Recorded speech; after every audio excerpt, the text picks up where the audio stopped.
ठीक है, तो वही रिवाइज करते रहना, क्योंकि अगर रिवाइज नहीं करोगे तो फिर चीज़ें मिस हो जाएंगी। उसमें तुम्हें पता होना चाहिए कि इतने सारे जजमेंट से, इतने सारे जजमेंट से। और अगर आप जुडिशरी को कंपेयर करोगे नेट एग्जाम से, दोनों में बहुत ज़्यादा डिफरेंस आता है। जुडिशरी में तो क्या है कि थोड़े बहुत जजमेंट तो याद करनी ही है, लेकिन फिर भी काम चल जाता है क्योंकि कंसेप्चुअल क्वेश्चन भी आ जाते हैं, थ्योरी भी आ जाती है।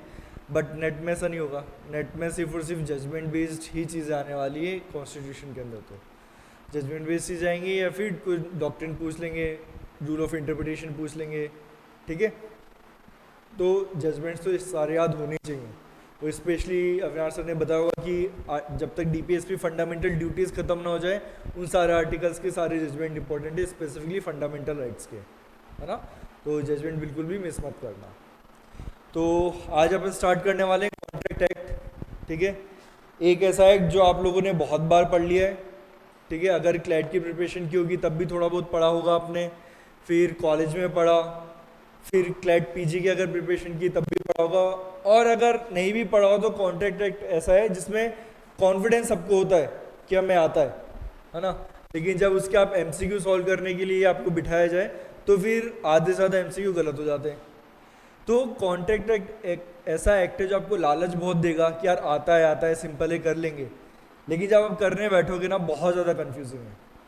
और ये कन्फ्यूज़न इसलिए होता है क्योंकि आप अगर कंसेप्ट को बार बार रिवाइज नहीं करोगे और अच्छे से नहीं समझोगे तो कॉन्ट्रैक्ट एक्ट आपके लिए मतलब मुसीबत खड़ी कर देगा बहुत ज़्यादा, है ना। क्योंकि इस एक्ट को बहुत से लोग इग्नोर करते। देखो, आपके सामने मैं कंपनी एक्ट लेके आऊँ, आपके सामने मैं आईपीआर लेके आऊँ, एडमिन लॉ लेके आऊँ, तो आपको सुन के लगता है कि यार डिफिकल्ट है। कंपनी लॉ अपन को पता है डिफिकल्ट है, आईपीआर भी पढ़ोगे तो इतने सारे एक्ट्स आते हैं तो डिफिकल्ट लगते हैं। कॉन्ट्रैक्ट को कोई भी डिफिकल्टी में काउंट नहीं करता है। लेकिन एक्चुअल में ये फिर डिफिकल्ट पार्ट बन जाता है आप लोगों के लिए। कॉन्ट्रैक्ट एक्ट से ये मान के चलो, अगर अपन स्पेसिफिकली बात करें तो 5 से 6 क्वेश्चन आपको कॉन्ट्रैक्ट एक्ट से मिनिमम देखने को मिलेंगे। उसके बाद आपके सेल्स ऑफ गुड्स एक्ट से भी देखने को मिलते हैं आपको। ठीक है, पार्टनरशिप से भी देखने को मिलते हैं, तो अलग अलग भी देखने को मिलेंगे। बट स्पेसिफिकली अगर कॉन्ट्रैक्ट एक्ट की बात करें तो 5 से 6 क्वेश्चन देखने को मिलते हैं। और मुझे लगता है कि काफ़ी सिग्निफिकेंट अमाउंट है 5 से 6 क्वेश्चन मिनिमम मिलना, है ना।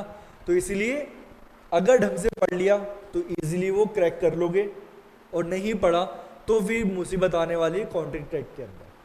ठीक है, तो अपन को ये करना है। बहुत बड़ा सिलेबस नहीं कॉन्ट्रैक्ट को, अगर आप वैसे देखोगे तो जो समझने वाला पोर्शन है ना, बहुत लिमिटेड कर दिया है इसके अंदर। आप लोगों के लिए अच्छी बात ये कि जो समझने वाला पोर्शन है ज़्यादा बड़ा नहीं है, क्योंकि अगर अपन टॉपिक स्पेसिफिक चलेंगे और सेंशंस कवर करते हुए चलेंगे तो जल्दी खत्म हो जाएगा। पूरा कॉन्ट्रैक्ट एक्ट अगर उठा के चलोगे तो फिर वो डिफिकल्ट होता है, जो बेसिकली आरजीएस के अंदर काम आता है।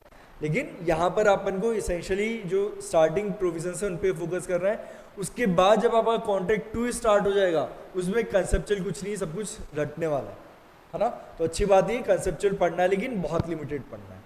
तो स्टार्ट करते हैं अपन कॉन्ट्रैक्ट एक्ट। ठीक है, तो कॉन्ट्रैक्ट एक्ट स्टार्ट करने से पहले अपन को ये समझना जरूरी है कि कॉन्ट्रैक्ट एक्ट आया कब, जिसकी प्रिंसिपल है, जिसके ऊपर ये पूरा कॉन्ट्रैक्ट एक्ट बना, वो कब आया। क्या एक्चुअल में जो अपन ईयर देखते हैं, सबसे पहले तो बताओ कॉन्ट्रैक्ट एक्ट कौन से ईयर में आया है? 1872। ठीक है, तो ये जो 1872 आप ईयर लिखा हुआ देखते हो एक्ट के साथ में, क्या एक्चुअल में ये वो ईयर है जिस दिन जब हमने समझा था कि कॉन्ट्रैक्ट एक्ट होता क्या है? क्या इसी दिन हमें अक्ल आई थी कि अच्छा भाई ये कॉन्ट्रैक्ट होता है, या उससे पहले भी कुछ ऐसा सिस्टम था जिसके थ्रू हम कॉन्ट्रैक्ट तो किया करते थे लेकिन उसको स्पेसिफिक नाम नहीं दिया हुआ था हमने कॉन्ट्रैक्ट, है ना। तो सबसे पहले ये देखते हैं।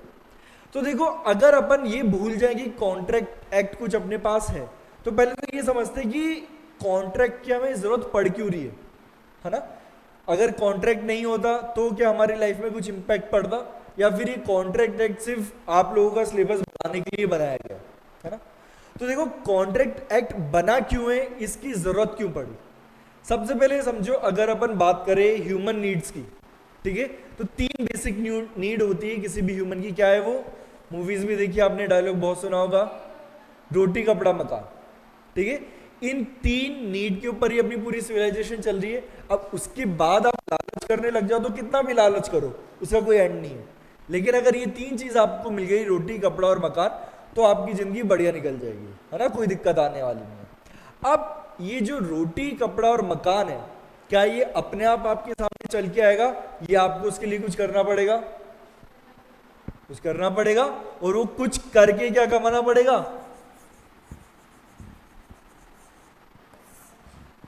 ठीक है। सबसे बड़ी चीज, हम सब किसके पीछे भागते हैं? इसके पीछे। अगर ये हमें मिल जाए तो हमारी जिंदगी में बड़ी शांति आ जाए। लेकिन दिक्कत की बात यह है कि ये मिलता ही तो नहीं है, कभी किसी को सफिशिएंट नहीं लगता, है ना। सब इसी के पीछे भागने में लगे हुए हैं कि मिल जाए मिल जाए मिल जाए, कैसे भी करके हम बटोर के रख लें इसे। अपने लिए सफिशिएंट हो गया, आने वाली पुश्तों के लिए बटोर के रख लो, है ना। तो एंड कभी नहीं है इस चीज का। तो इसलिए क्या चाहिए हमें? पैसा चाहिए। अब ये पैसा जब आपको चाहिए तो इसके लिए आपको क्या करना पड़ेगा? मेहनत करनी पड़ेगी। वैसे शॉर्टकट्स भी बहुत सारे होते हैं, लेकिन मेहनत तो करनी पड़ेगी, राइट।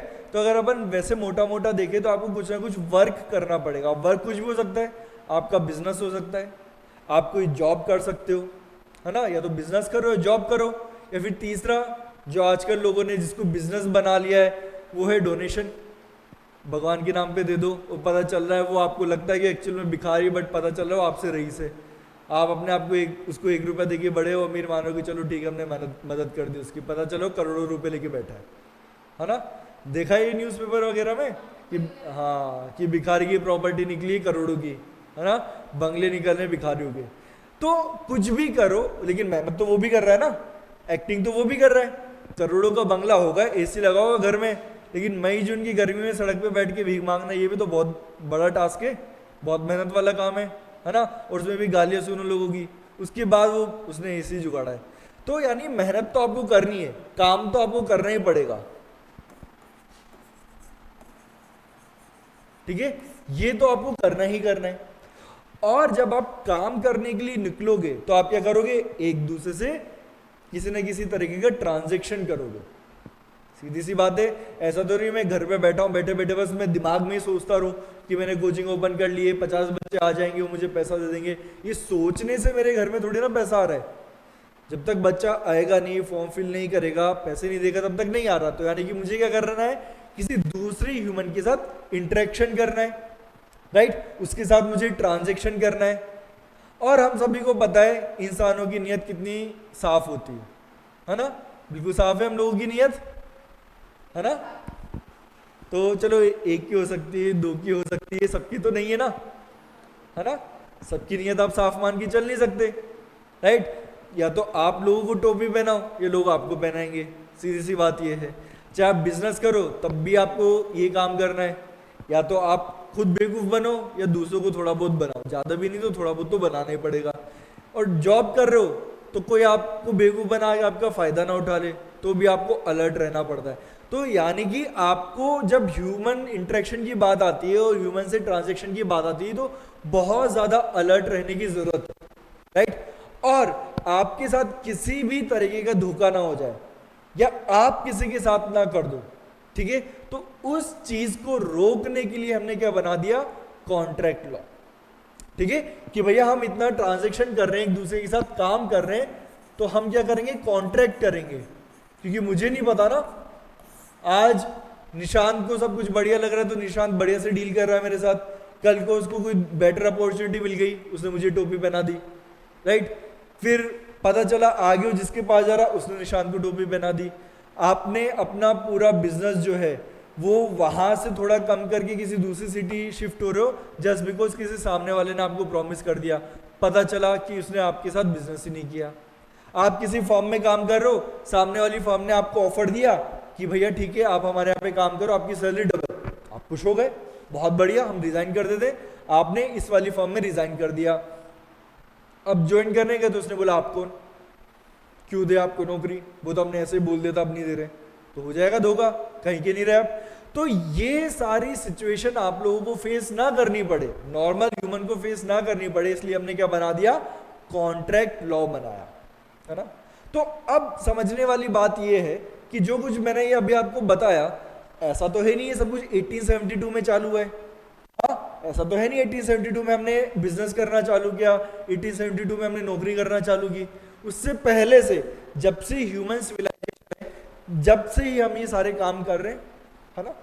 तो यानी कि एक बात आपको समझ में आ गई कि भैया कॉन्ट्रैक्ट एक्ट होगा नया, लेकिन प्रिंसिपल ऑफ कॉन्ट्रैक्ट नए नहीं है, बहुत पुराने हैं, सदियों से चले आ रहे हैं, जिसको हम फॉलो करते आ रहे हैं, उसको बस हमने रिफाइन करके 1872 में क्या बना दिया, एक एक्ट बना दिया जिसको अब हम पढ़ते हैं। तो अब देखने वाली बात है कि क्या थे वो डॉक्यूमेंट्स और वो कैसे डील किया करते थे पहले के जमाने में। एक डॉक्यूमेंट है बहुत फेमस सा, आपने हो सकता है कि नाम सुना हो या ना सुना हो, बताना सुना है कि नहीं सुना।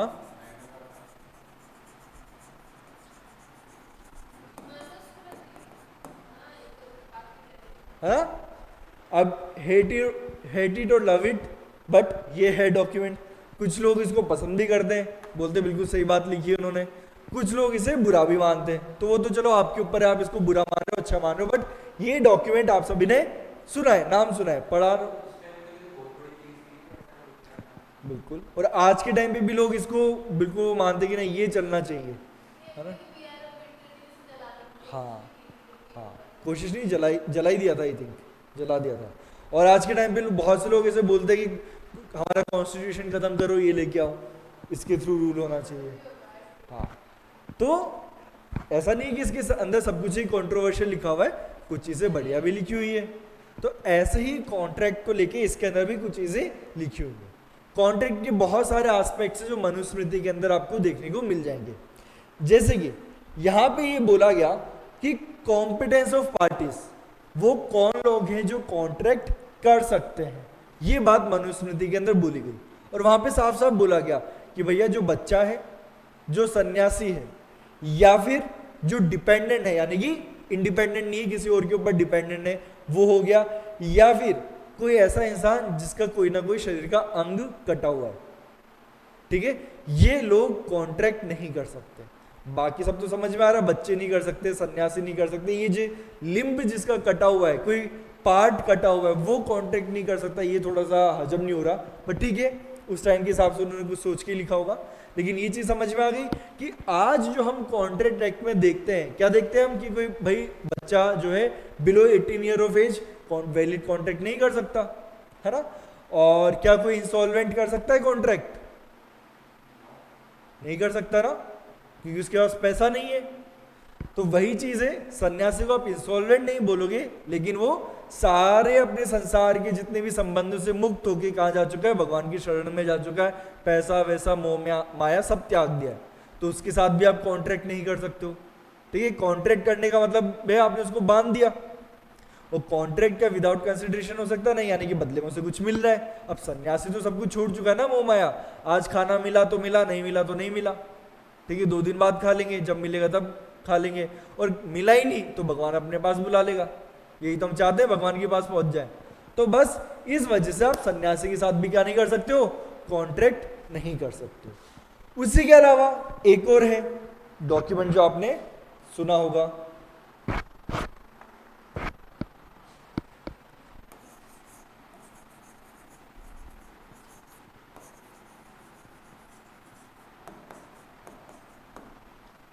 सुनाइए। हाँ, ये भी डॉक्यूमेंट है, तो इसमें भी बहुत सारी धर्म से रिलेटेड बातें बोली गई है, लाइफ के अलग अलग एस्पेक्ट्स को बताया गया। तो यहाँ पे बोला गया है कि 3 ही लोग हैं जो कॉन्ट्रैक्ट कर सकते हैं, ठीक है, एज पर नारद स्मृति 3 लोग ही क्या कर सकते हैं, कॉन्ट्रैक्ट कर सकते हैं। वो 3 लोग कौन है?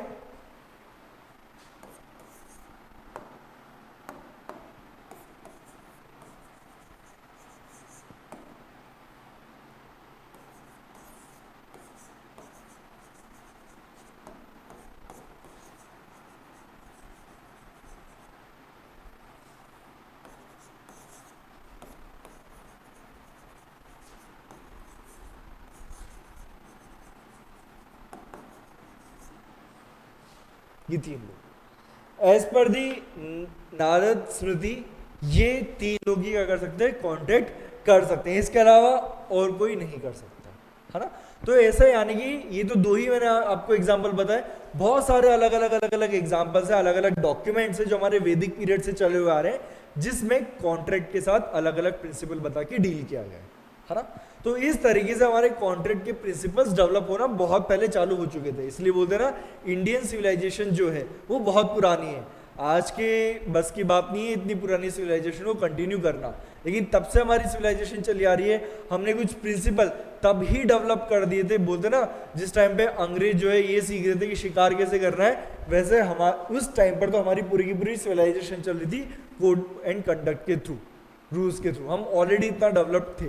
वो तो आज का टाइम है जब हम थोड़ा सा रिवर्स जा रहे हैं, बट उस टाइम पे तो हम एकदम स्पीड से आगे ही चल रहे थे। ठीक है, तो ये वैदिक पीरियड था। उसके बाद आपको पता है अलग अलग लोग इंडिया के अंदर आए, बाहर से लोग आए जिन्होंने इंडिया के ऊपर कब्जा किया, कुछ लोग लूट के चले गए, कुछ लोग इंडिया में ही रह गए। तो वैसा ही एक बहुत मेजर शिफ्ट हुआ इंडिया के अंदर। कौन सा? जब कौन आए? मोहम्मडन्स आए। ठीक है, बाहर से जब मुस्लिम्स अटैकर जब इंडिया के अंदर आए तो आए, उनमें से कुछ इनिशियल अटैकर्स थे जो आके चले गए, लेकिन फाइनली जो मुस्लिम डायनेस्टी वो स्टेब्लिश कर दी गई इंडिया के अंदर। बाबर जब आया उसने इंडिया के अंदर ही रहा, फिर वो गया नहीं। तो यानी कि अब इंडिया के अंदर भी क्या हो गया, धीरे धीरे मुस्लिम लोग, वो मुस्लिम पीपल बनने लगे, लोग आने लगे, कुछ लोगों को कन्वर्ट करवाए, कोई मर्जी से कन्वर्ट हुए, जो भी था, मुस्लिम पॉपुलेशन बढ़ने लगी। अब सीधी सी बात है कि भाई राजा जब मुस्लिम है तो वो हिंदू लॉ क्यों फॉलो करेगा, वो भी तो अपना मुस्लिम लॉ अप्लाई करेगा। तो यानी कि धीरे धीरे शिफ्ट होने लग गई चीजें कि हिंदू लोग जो है वो हिंदू लॉ से गवर्न हो रहे हैं, मुस्लिम वाले मुस्लिम से गवर्न हो रहे हैं, ये सब कुछ होने लगा। फिर थर्ड पार्टी आती है इस पूरी इक्वेशन में, वो कौन थे? ब्रिटिशर्स थे। तीन अगर अपन मेजर चीजें देखें तो हिंदूज थे पहले, हिंदूज के बाद जो मेजर शिफ्ट हुआ, बहुत बड़ा शिफ्ट हुआ मुस्लिम्स का, और मुस्लिम के बाद डायरेक्टली जो सबसे बड़ा शिफ्ट हुआ वो कौन सा था? ब्रिटिशर्स का। तो जब ब्रिटिशर्स आए तो उन्होंने देखा कि यार यहाँ तो अलग ही खिचड़ी चल रही है ना, अलग अलग रिलीजन के लोग रह रहे हैं, क्योंकि ब्रिटिशर्स ने ऐसा तो कभी देखा ही नहीं था। वो इंग्लैंड में थे तो वहां पर तो क्या चलता था? क्रिश्चियनिटी चलती थी, या तो पकड़ के आप किसी को क्रिश्चियन बना दो या मार ही दो। ठीक है, मोस्टली जबरदस्ती कन्वर्ट करवाओ, तो वहां तो सिंगल रिलीजन वाला कंसेप्ट चला करता था। लेकिन इंडिया में ऐसा नहीं था, हिंदू और मुस्लिम ये दो बड़े रिलीजन तो फॉलो हो ही रहे थे, उसके अलावा अलग अलग छोटे छोटे रिलीजन और थे। ठीक है, जैसे बुद्धिज्म भी था अपने यहाँ पे, ठीक है, जैनिज्म भी था, ठीक है, सिखिज्म भी था। तो इतने सारे अलग अलग रिलीजन चले, तो उनको लगा कि यार ये तो बहुत ज्यादा खिचड़ी चल रही है, तो अभी चल आते ही इसके अंदर हाथ नहीं डालना है अपन को क्या कर रहा है, जैसे इनका काम चल रहा ना चलने दो, है ना। और आपको पता होगा, अगर नहीं पता तो मैं बता देता हूं, जब इनिशियली यहां पर एक बार ज्वाइन कर लेना ना, जब यहां पर स्टार्ट हुआ ब्रिटिश रूल, तो ऐसा नहीं था कि उन्होंने डायरेक्टली एडमिनिस्ट्रेशन में जंप कर दिया। आपको पता होगा पहले ब्रिटिशर्स कैसे आए थे इंडिया के अंदर?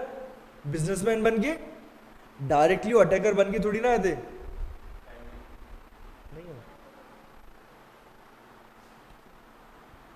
तो ब्रिटिशर्स यहाँ पे कैसे आए थे? अटैकर बन के आए थे, डायरेक्टली वो बिजनेसमैन बन के आए थे। ऐसे थोड़ी ना था कि हमें अटैकर बनना है, यहाँ पे हमें कंट्रोल करना है, रिसोर्सेज लूटने। वो तो साफ सुथरी नियत से आते कि भैया हम तो बिजनेस करने आए, उसके अलावा हमें और कुछ नहीं चाहिए। तो जब वो बिजनेस करने आए यहाँ पे, तो उन्होंने डायरेक्टली आके हाथ नहीं डाला, लेकिन आपको धीरे धीरे पता होगा, धीरे धीरे उन्होंने चीजें शिफ्ट करना स्टार्ट किया। जस्ट अ सेकेंड,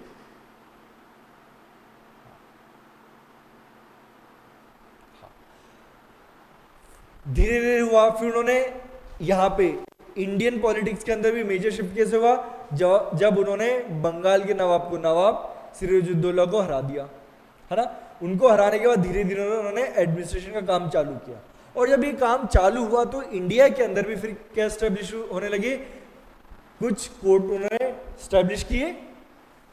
पता है कि जब ब्रिटिशर्स ने इंडिया के ऊपर कंट्रोल बनाना चालू किया तो उन्हें समझ में आ गया कि भैया ठीक है, हम एडमिनिस्ट्रेशन अगर हम संभाल रहे हैं तो फिर यहाँ पे जो जस्टिस सिस्टम है वो भी हमें संभालना पड़ेगा। तो जो प्रेसिडेंसी टाउन हुआ करते थे उनके अंदर उन्होंने क्या किए? कोर्ट स्टैब्लिश किए।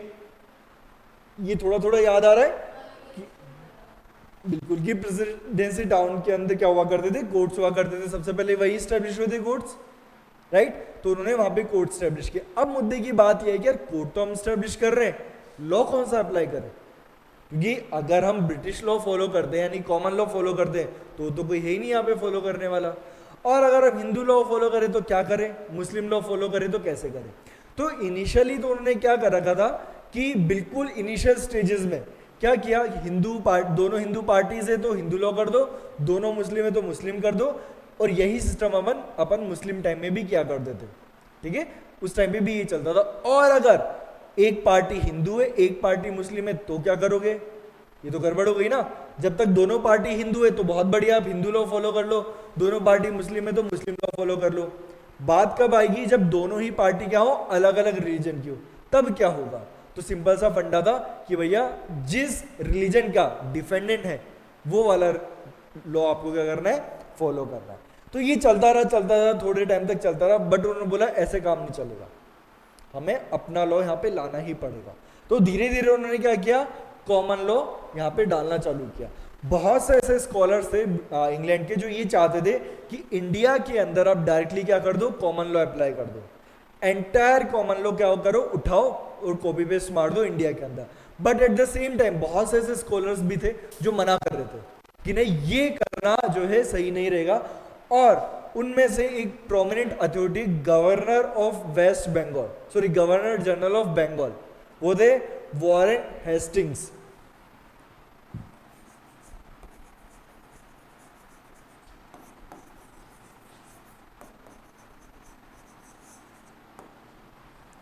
इन्होंने बोला कि नहीं यार ऐसा तो नहीं कर सकते कि डायरेक्टली हम कॉमन लॉ को अप्लाई कर दें, तो हमें क्या करना पड़ेगा, इंडिया के हिसाब से कुछ चेंजेस करने पड़ेंगे। ये ना, इंडिया के हिसाब से कुछ चेंजेस करने पड़ेंगे।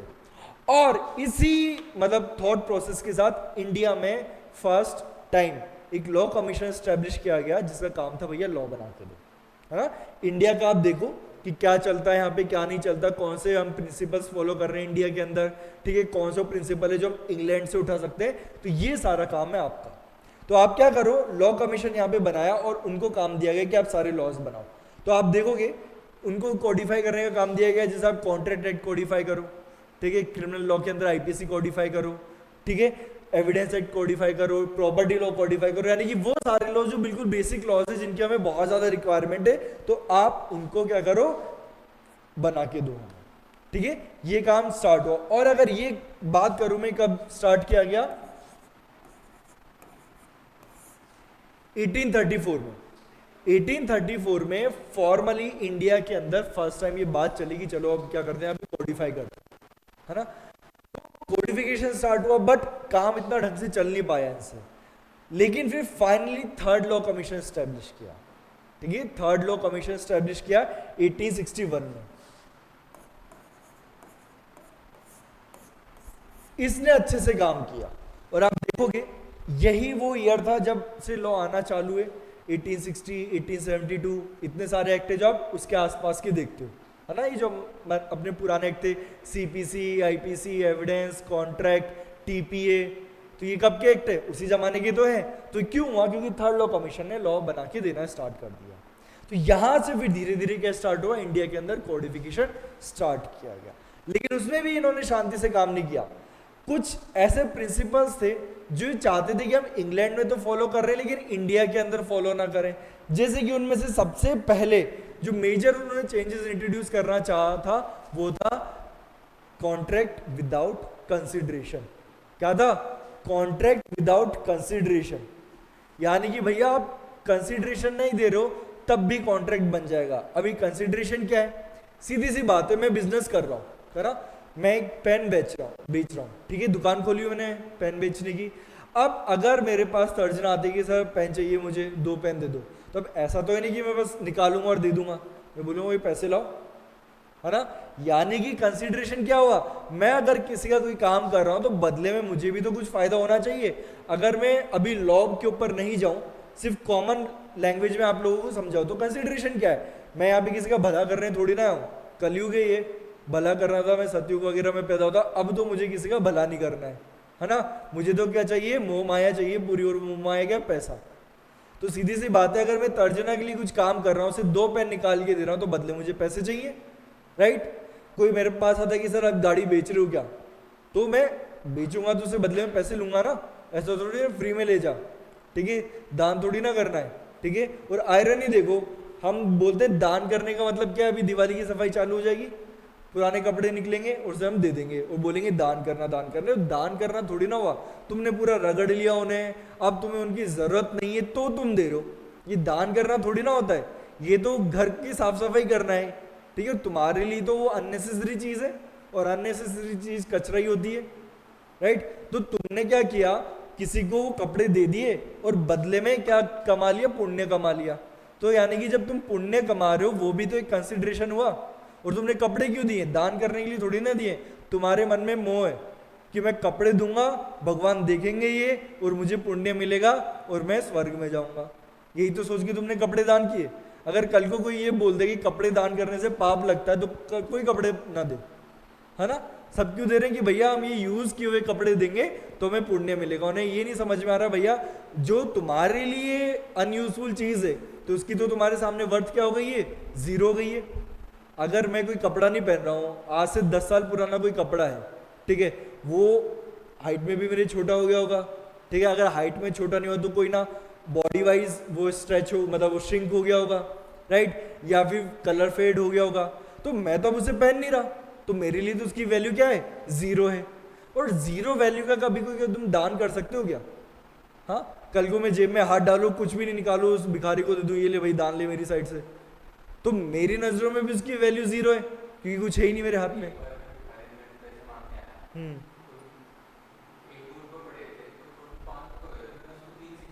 हम्म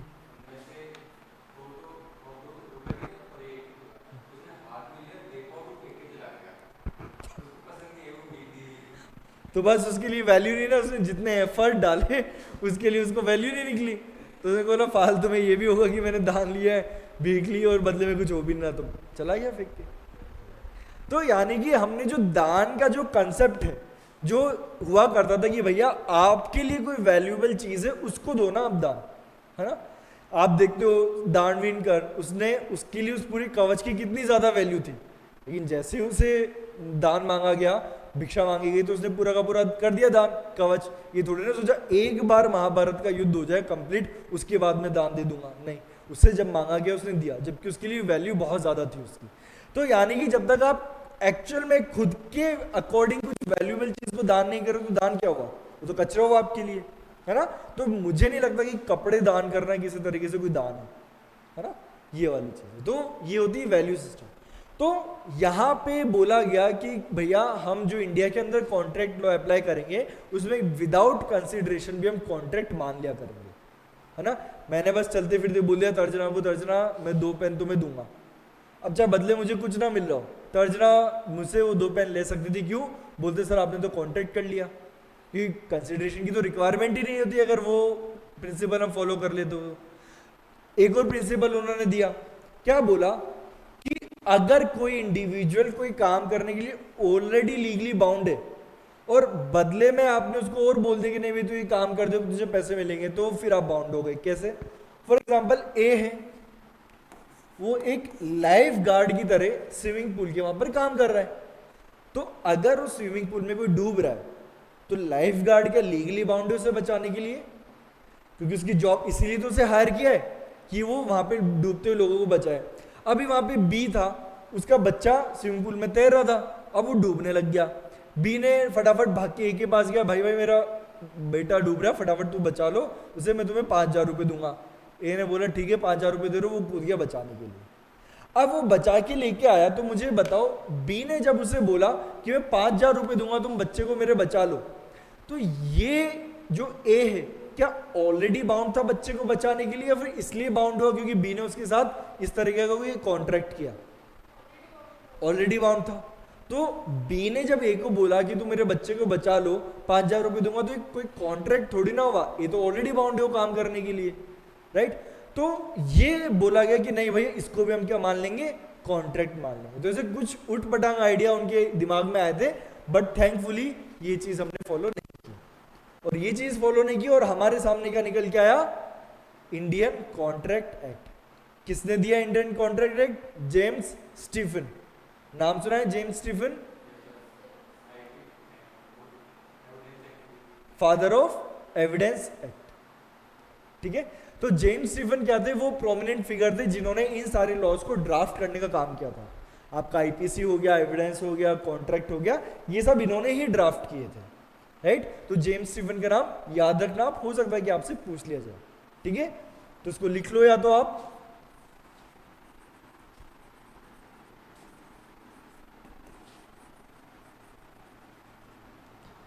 जेम्स स्टीफन, स्टीफन स्टीफन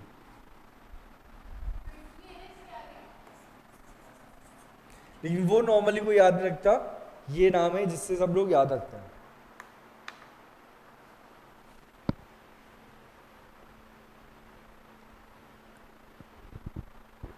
अब मुझे ये बताओ, थोड़ी सी एक्स्ट्रा, एक्स्ट्रा नहीं है बिल्कुल भी वैसे, कॉन्स्टिट्यूशन में आप ये काम आ सकती है। इंडिया में, ठीक है, जो हमारा भारत देश है अभी, उसमें फर्स्ट टाइम पार्लियामेंट कब बनी थी?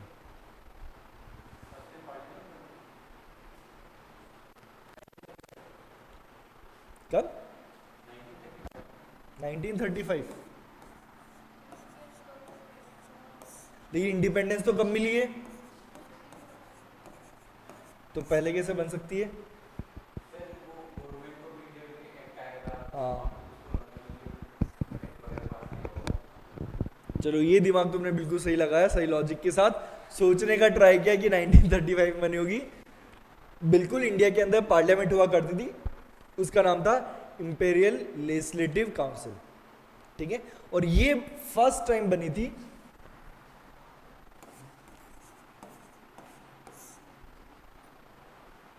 ठीक है, सीधा सा दिमाग लगाना था ना, सारे एक्ट जब 1860 के आसपास आने चालू हुए तो कब बनी होगी पार्लियामेंट? इस टाइम पे बनी होगी। तो 1861 के अंदर हमारी बनी थी इंपेरियल लेजिस्लेटिव काउंसिल, ठीक है। तो इंडिया के अंदर जो लॉज बनते थे वो सारे कहाँ पे पास होते थे? इंडिया के अंदर होते थे, और वो किसके थ्रू होते थे? इंपेरियल लेजिस्लेटिव काउंसिल, जो कब स्टेब्लिश की गई थी? 1861 में। और फिर बाद में जब हमारा देश इंडिपेंडेंट हो गया, आज़ादी मिल गई हमारे देश को, तो 1947 के बाद हमने क्या किया? हमारी पार्लियामेंट को इस्टेब्लिश किया, ठीक है। तो ये थोड़ा सा ब्रीफ सा इंट्रोडक्शन था आपके लिए कॉन्ट्रैक्ट एक्ट का। अब आ जाते हैं अपन अपने एग्जाम के पर्सपेक्टिव से पूरा कॉन्ट्रैक्ट एक्ट पढ़ने का अपन ट्राई करते हैं, ठीक है। अगर अपन एग्जाम की बात करें तो सबसे पहले तो ये समझ लेते कि जो कॉन्ट्रैक्ट एक्ट है, ठीक है, कॉन्ट्रैक्ट एक्ट जब पास हुआ था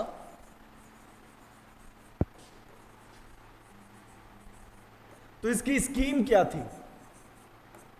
ठीक है, कॉन्ट्रैक्ट एक्ट की स्कीम क्या थी?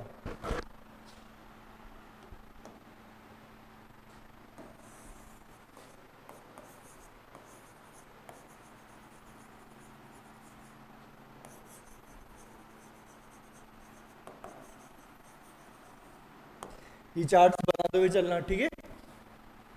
एक बार मैं बना लेता हूं, उसके बाद बना लेना।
विजिबल है? दिख रहा है? बना लो उसको।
बना लिया?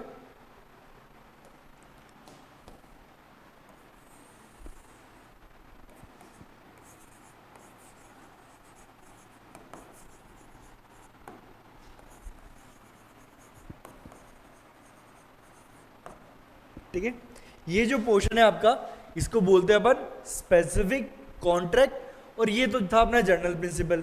फिर आपको पता है कि sales of goods act and partnership, इसको क्या कर दिया गया, एक अलग, दो अलग अलग एक्ट बना दिए गए, बट आपके नेट के परस्पेक्टिव से और अब तो आरजीएस के अंदर भी ये दोनों एक भी पूछे जाने लग गए, यानी कि जो कॉन्ट्रैक्ट एक्ट ओरिजिनल फॉर्मेट में था वो पूरा का पूरा कॉन्ट्रैक्ट एक्ट आपसे पूछा जा रहा है। ठीक है, तो हम सबसे पहले स्टार्ट करने वाले हैं जनरल प्रिंसिपल से, यानी कॉन्ट्रैक्ट वन।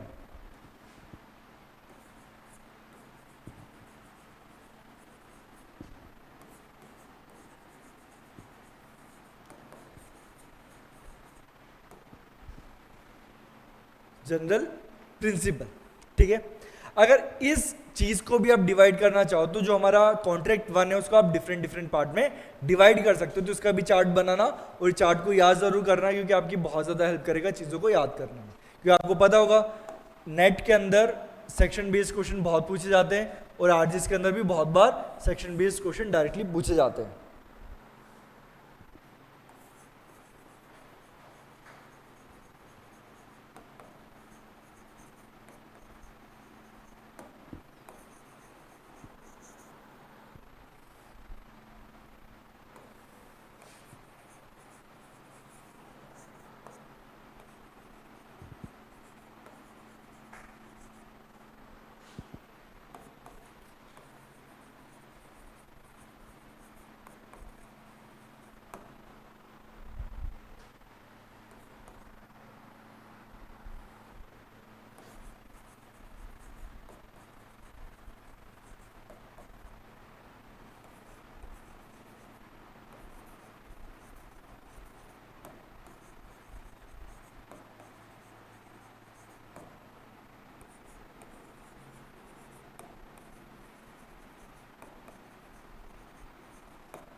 पूरा विजिबल है? ठीक है,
ठीक है। अब कॉन्ट्रैक्ट एक्ट स्टार्ट करने से पहले एक स्टेटमेंट आपको याद रखना है, that contract is not an exhaustive law. ठीक है, इसका मतलब क्या है कि जिस टॉपिक से हमारा कॉन्ट्रैक्ट एक्ट डील करता है ना, वो टॉपिक के ऊपर उस टॉपिक के ऊपर आपको अदर लॉज भी देखने को मिल जाएंगे। जैसे कि अगर मैं बात करूं कॉन्ट्रैक्ट के अलावा और वो कौन से लॉज हैं जो सिमिलर टॉपिक से डील करते हैं, एक हो गया आपका कौन सा, एनआई एक्ट, टीपी भी है वहां पे भी दिया हुआ है, एनआई एक्ट है वो भी डील करता है उससे, इंश्योरेंस एक्ट है वो भी इससे डील करता है। तो यानी कि बहुत सारे ऐसे अलग अलग टॉपिक्स हैं, सॉरी लॉज हैं जो उससे डील करते हैं। यानी कि जो हमारा कॉन्ट्रैक्ट एक्ट है वो क्या नहीं है, एग्जॉस्टिव इन नेचर नहीं है।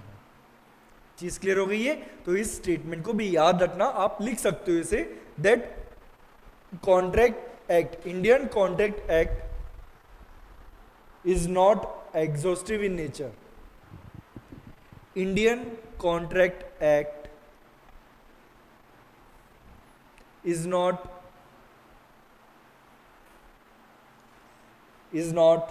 exhaustive in nature. ओके, फिर इसमें आप चाहो तो एग्जांपल लिख लो, TPA, transfer of property act, sales of goods act, partnership, insurance, negotiable instrument, जितने एग्जाम्पल लिखना चाहो आप लिख सकते हो अपने हिसाब से।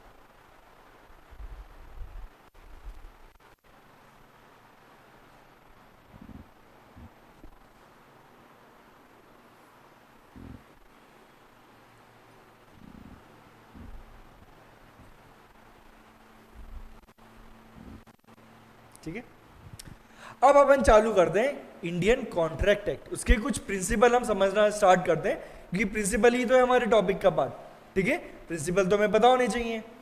तो ये समझने से पहले हमें पहले ये समझना पड़ेगा कि वो जो प्रिंसिपल्स हैं उनको समझने के बाद हमें क्या पता चलने वाला है, हमें क्या क्लैरिटी मिलेगी।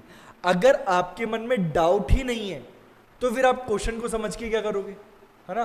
तो यानी कि अगर आपको आंसर के अंदर इंटरेस्ट जगाना है, क्या इसका आंसर क्या होगा, तो आपके मन में डाउट ही तो होना चाहिए।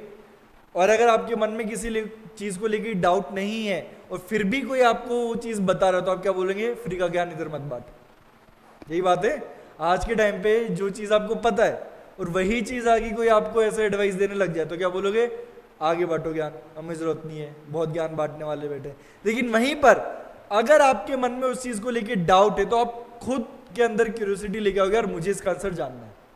तो उसी तरीके से जब अपन इंडियन कॉन्ट्रैक्ट एक्ट के प्रिंसिपल जब पढ़ेंगे, है ना, तो आपके मन में ये डाउट रहना चाहिए, क्यूरियोसिटी रहनी चाहिए कि भैया अगर मैंने प्रिंसिपल पढ़े तो मुझे क्या पता चलने वाला है ना। ऐसी वो क्या चीज है, ऐसा कौन सा ज्ञान है जो मुझे मिल जाएगा यहाँ पे क्लास लगा के, है ना। तो वो समझने के लिए मैं आपके सामने 3 सिचुएशन रख रहा हूँ। ठीक है, और उसका आंसर मैं अभी नहीं दूंगा आपको, जब अपन प्रिंसिपल पढ़ लेंगे तब आप खुद उसका आंसर देने वाले हो। ठीक है, पहला एग्जाम्पल, कॉलेज फ्रेंड्स है बहुत सारे, मान लो 4 फ्रेंड है, सेमेस्टर ब्रेक चल रहा है, उनके मन में आया कि नहीं इस बार तो गोवा जाके रहेंगे, लास्ट ईयर आ गया, लास्ट सेमेस्टर आ गया, हर बार सोचते हैं जाएंगे जाएंगे, आज तक जा नहीं पाए, अब तो जाके रहेंगे। ठीक है भाई, इसमें क्या था, BCD ये 3 तो रह रहे हैं जयपुर के अंदर। ठीक है, A जो है हमारा ये रह रहा है अलवर में। ठीक है, इन्होंने क्या किया, A को फोन किया कि भैया आजा, अपन चल रहे हैं गोवा, फ्लाइट पकड़ के जयपुर से। मैंने बोला बहुत बढ़िया बात है, ठीक है, प्लान बन गया, फाइनली ये हम गोवा जा रहे हैं, वो आ गया जयपुर। अब जयपुर आए तो आपको सबको पता है गोवा का नाम लेते ही एंड टाइम पे प्लान कैंसिल ना हो, ऐसा हो नहीं सकता। A आया, A के आते B और C ने बोला नहीं भाई हम तो नहीं जा पाएंगे, अब्बा नहीं मान रहे हमारे, मना कर दिया। ठीक है, गोवा जाने की कोई जरूरत नहीं है, लास्ट सेमेस्टर पढ़ाई लिखाई करो, प्लेसमेंट ऑफर लो, नौकरी लगो, फिर अपने पैसे से जाना। डी ने बोला भाई जब B और C नहीं जा रहे तो फिर मैं भी क्या ही करूंगा, चल के ऐसा करते हैं प्लान ही कैंसिल कर देते हैं। अब A बेचारा अलवर से जयपुर आया है, ट्रेन का टिकट करवा के आया स्पेसिफिकली। ठीक है, बाकी और भी खर्चे किए होंगे इसने। अब जब वो जयपुर आ गया तब तीनों ने मना कर दिया, तो क्या A इन तीनों से अपने नुकसान की भरपाई लेगा कि नहीं लेगा, लीगली, है ना, लेगा या नहीं लेगा, बताओ आप। नुकसान हुआ है कि तुम तीनों ने पहले बोला कि अपन गोवा चल रहे हैं, तुमने प्रॉमिस किया कि भैया पक्का इस बार तो कुछ भी हो जाए गोवा तो चल के ही रहेंगे, तुमने प्रॉमिस किया, अब फुलफिल करो। वो फुलफिल नहीं कर रहे हो तो फिर ब्रीच ऑफ कॉन्ट्रैक्ट के लिए सू होने के लिए तैयार हो जाओ। अब तुम्हें क्या देने पड़ेंगे? डैमेजेस देने पड़ेंगे। नहीं, ए तो अलवर आया ना, सॉरी अलवर से जयपुर आया, बी और सी के फादर माने और फिर ये देख के डी ने भी मना कर दिया। ए तो तैयार बैठा है कि चलो गोवा, है ना। तो क्या ए बी सी डी को लीगली सू कर सकता है या फिर नहीं कर सकता? पहला क्वेश्चन ये है, ठीक है। सेकंड क्वेश्चन, ठीक है, ए और बी की नई नई शादी हुई है, हस्बैंड वाइफ, ठीक है, हस्बैंड वाइफ। अब शादी तो हो चुकी है लेकिन ए अभी भी अपने मन से क्या है, बैचलर मान के चल रहा है खुद को, ठीक है। वही सैटरडे संडे नाइट पार्टी करेंगे, दोस्तों के साथ जाएंगे, ठीक है, फिर बढ़िया संडे हैंगओवर में निकलेगा, मंडे को जाके जॉब कर लेंगे। एक वीक हो गया, 2 वीक हो गया, उसका यही चले जा रहा है। अब बीवी ने बोला ये नाटक करने की जरूरत नहीं है, ठीक है, शादी हो गई, चुपचाप घर पे रहे, और अगर पार्टी करनी है तो मैं भी चलूंगी साथ में। अब ए ने बोला यार ये तो मुसीबत की बात हो गई है, बीवी को लेके पार्टी, ये तो अभी तक अपन ने सोचा ही नहीं था। तो उसने बोला कि यार ऐसा कर, इस बार तो प्लान बन गया है, जाने दे, अगली बार से चाहे मैं प्लान नहीं बनाऊंगा, इस बार मुझे चले जाने दे, और अगर जाने देगी तो कल मैं तुझे सोने की चेन जरूर दिलवाऊंगा। बी ने बोला चल ठीक है, पार्टी करने ही तो जा रहा है, बदले में सोने की चेन मिली, क्या बुरी बात है। उसे बोला ठीक है चले जाओ। अब जब वो अगले दिन पार्टी करके आया, ए मुकर गया, कहीं की सोने की चेन, ठीक है, इस पे कोई सोने की चेन दिलाता है क्या? मैं तो नहीं दिला रहा। अब बी बोलेगी भाई आपने प्रॉमिस किया, मैंने एक्सेप्ट कर लिया, और आपके प्रॉमिस करने की वजह से तो मैंने आपको जाने दिया, नहीं तो मैं नहीं जाने देती, तभी मैं लड़ाई कर लेती। आपने प्रॉमिस किया, आपके प्रॉमिस की वजह से मैंने जाने दिया आपको, तो अब प्रॉमिस को फुलफिल करो, अदरवाइज मैं कर रही हूं सो आपको किसके लिए? ब्रीच ऑफ कॉन्ट्रैक्ट के लिए, राइट। ये हो गई दूसरी situation. And now third situation, ठीक है, बी को अपनी कार बेचनी है, बी ने एडवर्टीजमेंट निकाल दिया, I want to sell my car, ठीक है। ए ने एडवर्टीजमेंट देखा, वो आ गया कार खरीदने, उसने बोला कितने में बेचोगे? बी ने बोला 5 लाख में बेचूंगा, खरीदनी है क्या? ए ने बोला ठीक है मैं खरीदने को तैयार हूं, वो 5 लाख रुपए लेके आ गया। अब बी ने मना कर दिया कि नहीं मैं नहीं दे रहा, तो क्या ए अब बी को सू कर सकता है ब्रीच ऑफ कॉन्ट्रैक्ट के लिए? तीनों सिचुएशन समझ में आई। थर्ड सिचुएशन में वापस बताता हूं। नहीं तर्जना, इतनी जल्दी नहीं। बी ने अभी एडवर्टीजमेंट निकाला हुआ है कि मैं अपनी कार बेचना चाह रहा हूं, ठीक है, कोई इंटरेस्टेड हो तो आ जाओ, ठीक है। ए आ गया एडवर्टीजमेंट देख के, ए ने बोला भाई साहब कितने में कार सेल करोगे? बी ने बोला मैं 5 लाख रुपए में कार सेल करने को तैयार हो, आप खरीदोगे क्या? ए ने बोला बिल्कुल खरीदूंगा, और ए चला गया पैसे लेने, और पैसे लेके जब वो आया घंटे भर बाद, बी ने मना कर दिया कि नहीं मैं नहीं बेच रहा। तो क्या ए अब बी को सू कर सकता है फॉर ब्रीच ऑफ कॉन्ट्रैक्ट, है ना। तो ये 3 क्वेश्चन अपने सामने निकल के आए, तीनों क्वेश्चन समझ में आए? तो एक बार अपनी साइड से रफली बताओ, ठीक है, विद लॉजिक कि भैया क्या फर्स्ट वाले क्वेश्चन के अंदर आप सू कर सकते हो फॉर ब्रीच ऑफ कॉन्ट्रैक्ट, ठीक है। यानी कि आप गोवा नहीं जा रहे हो, आपने प्रॉमिस कर दिया, और आपकी प्रॉमिस पे क्या किया? ए खर्चा करके आया जयपुर, और आप फुलफिल नहीं कर रहे हो, यानी कि ए सू कर देगा, चलो ठीक है। सेकंड वाले के अंदर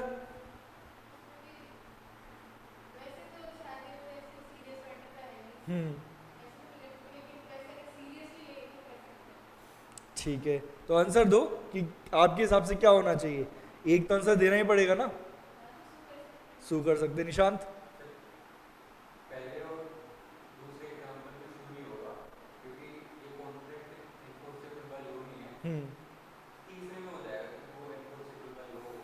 ठीक है, और तर्जमा तीसरे वाले में क्या होगा?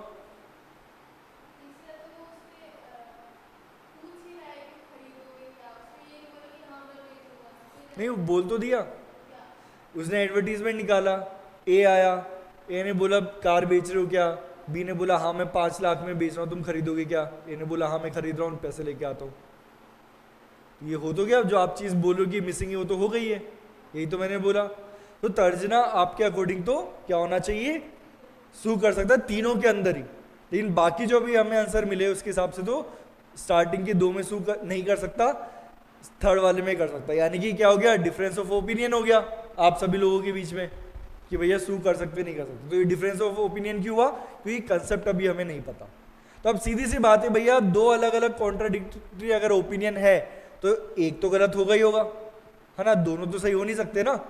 तो अब अपन देखते हैं कि इस सिचुएशन में आप लोगों में से कौन सही है और कौन गलत है ना। और ये आपको आज नहीं 2-3 क्लास लगा के समझ में आएगा कि कौन सा वाला क्वेश्चन है जिसके अंदर आप सू कर सकते हो, कौन सा वाला क्वेश्चन जिसमें नहीं सू कर सकते। चीज क्लियर हुई है क्या, ये क्वेश्चन समझ में आ गए, समझ में आए तीनों क्वेश्चन, है ना। तो अब अपन स्टार्ट करते हैं वो प्रिंसिपल जो आपके कहां पे काम आने वाले हैं, एग्जाम में भी काम आने वाला है, और वही प्रिंसिपल आपको क्या करने वाले हैं, इन तीनों क्वेश्चन को सॉल्व करने में आपकी हेल्प करने वाले हैं। ठीक है, तो सबसे पहले हम ये देखते हैं व्हाट इज कॉन्ट्रैक्ट।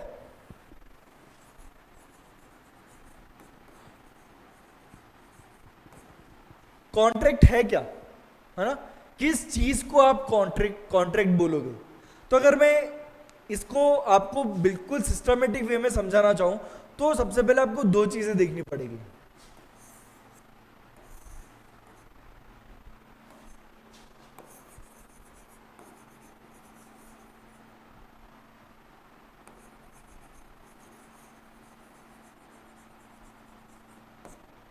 ठीक है, an agreement which is enforceable by law.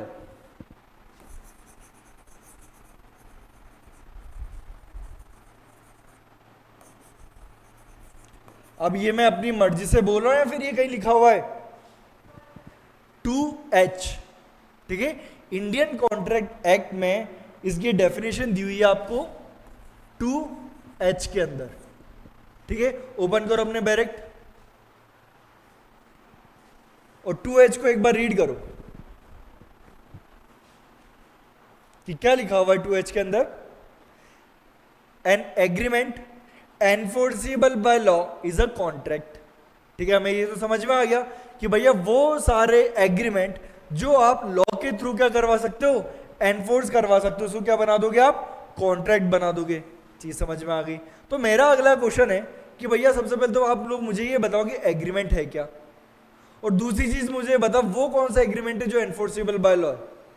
क्या मेरे और निशांत के बीच में एग्रीमेंट हुआ कि हम दोनों मिलके कल चोरी करने जाएंगे WTP में एप्पल के शोरूम में, क्या ये एग्रीमेंट एनफोर्सेबल बाय लॉ है या फिर नहीं है। क्यों नहीं, आप अपनी मर्जी से कैसे बोल सकते हो भाई, कहां कहां लिखा हुआ है। तो वो तो हमारा जो एक्ट है वो पनिशेबल है, मैं तो कॉन्ट्रैक्ट की बात कर रहा हूं।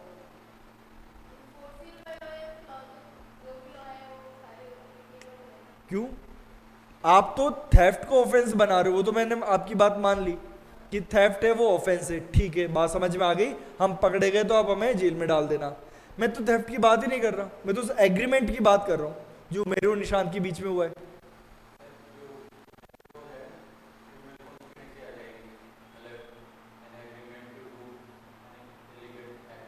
हम्म,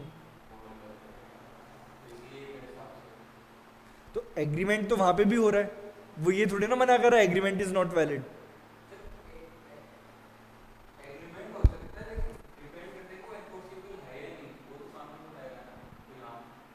तो अगर आपने पहले कॉन्ट्रैक्ट पढ़ा हो, मैं ये नहीं बोला आंसर आना ही चाहिए, अगर आपने पहले कॉन्ट्रैक्ट पढ़ा है तो क्या आप इसका आंसर दे पाओगे।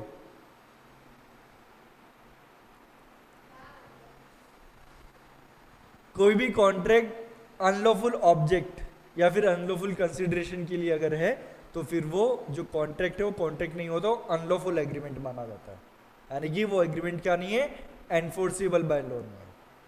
एक बार सेक्शन 23 ओपन करना निशांत, क्या हेडिंग है उसकी।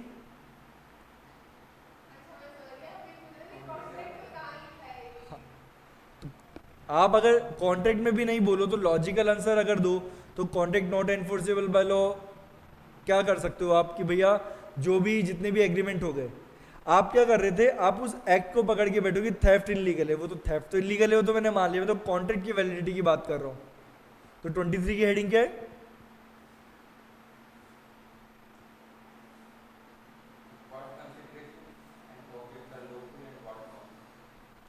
ठीक है, तो यानी कि वो कौन से कंसिडरेशन है, ठीक है, ऑब्जेक्टिव जो लॉफुल है और कौन से नहीं है। ठीक है, तो अगर आपने अनलॉफुल कंसिडरेशन या फिर अनलॉफुल ऑब्जेक्ट के लिए कोई भी कॉन्ट्रैक्ट किया है, करने का ट्राई किया, तो पहली बात तो कॉन्ट्रैक्ट नहीं बन पाएगा। क्यों नहीं बन पाएगा? क्योंकि वो क्या हो जाएगा, एनफोर्सेबल बाय लॉ नहीं है, राइट, तो आप उसको कॉन्ट्रैक्ट नहीं बना सकते। तो ये तो हमें चीज समझ में आ गई कि एनफोर्सेबल बाय लॉ क्या है। अब इसमें सिर्फ इतनी सी चीज नहीं है, अभी तो बहुत सारी और चीजें पढ़नी है, बट एक चीज तो आपको समझ में आ गई है। मुद्दे की बात ये, what is an agreement, agreement क्या है? तो ये देखने के लिए आपको फिर से कॉन्ट्रैक्ट में डूबना पड़ेगा, फिर से आपको डेफिनेशन क्लॉज में जाना पड़ेगा। तो ये डेफिनेशन आपको देखने को मिलेगी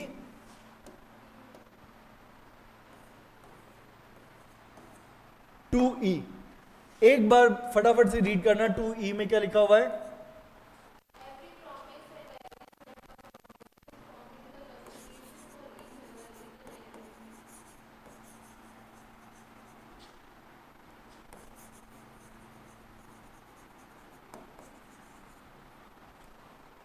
यानी कि प्रॉमिस और सेट ऑफ प्रॉमिस, वो क्या है, एग्रीमेंट है।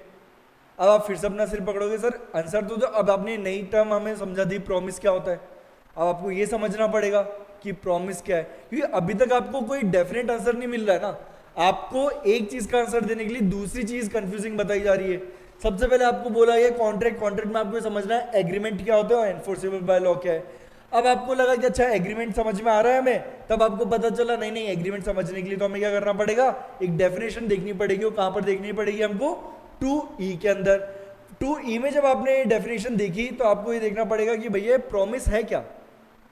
आपको ये समझना पड़ेगा ना प्रॉमिस क्या है, क्योंकि लॉ ऐसे काम नहीं करता कि जो मेरे मन में आया मैंने वो डेफिनेशन मान ली। कुछ ना कुछ स्पेसिफिक डेफिनेशन होनी चाहिए। तो उसके लिए आपको कहां जाना पड़ेगा, 2B के अंदर। 2B में क्या लिखा हुआ है, पढ़ो।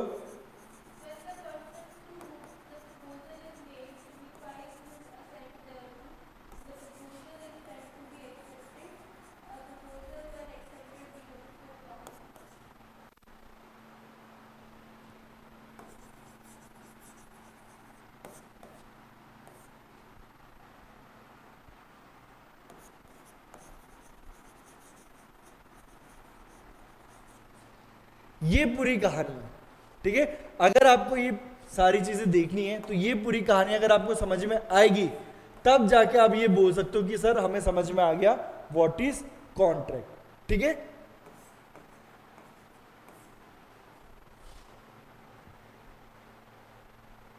राइट। तो कॉन्ट्रैक्ट सिर्फ ये बोल देना that an agreement enforceable by law is a contract, इतनी सिंपल चीज नहीं है। आपको ये बताने के लिए कि कॉन्ट्रैक्ट क्या है, पहले तो ये चार चीजें समझनी पड़ेगी। फिर आपको करना पड़ेगा what contract, what agreements are enforceable by law. तो ये सारी चीजें जब आप समझ पाओगे तब आपको पता चलेगा कि अच्छा ये वाले कॉन्ट्रैक्ट एग्रीमेंट है जिनको हम कॉन्ट्रैक्ट मान सकते हैं, है ना। तो आपको ये सारी डेफिनेशन पढ़नी पड़ेगी और इसी रीजन की वजह से हम क्या करेंगे, इन सारी चीजों को एक एक करके समझना स्टार्ट करेंगे। ठीक है, तो अगर हम बात करें तो एक तरीके से आप बोल सकते हो कि पूरी की पूरी पिरामिड स्कीम है, या फिर पिरामिड स्कीम क्या है, इसको क्या बोलते हैं, जो ये यहां से स्टार्ट होकर पूरा टॉप तक जाता है, इसको भी कुछ चेन बोलते हैं ना, अगर टर्मिनोलॉजी पता हो तो।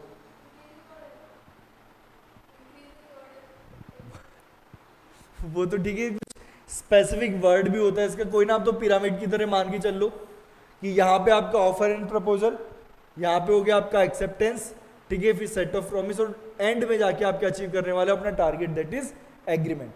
तो आपको ये सारी चीजें समझनी पड़ेगी। तो सबसे पहले अपन ये समझते हैं व्हाट इज एन ऑफर। ठीक है, ऑफर होता क्या है, किस चीज को आप ऑफर बोलोगे और कौन सी चीज ऑफर नहीं है।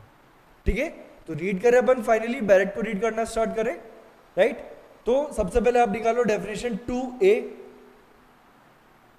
और रीड करो एक बार डेफिनेशन 2A।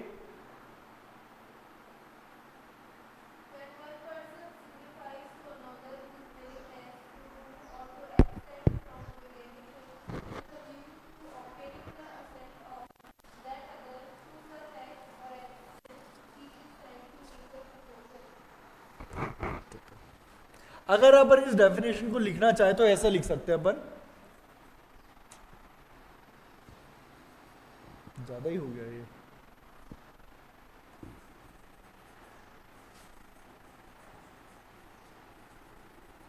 और देखो डेफिनेशंस आपको याद करना बहुत ज़्यादा ज़रूरी है ना।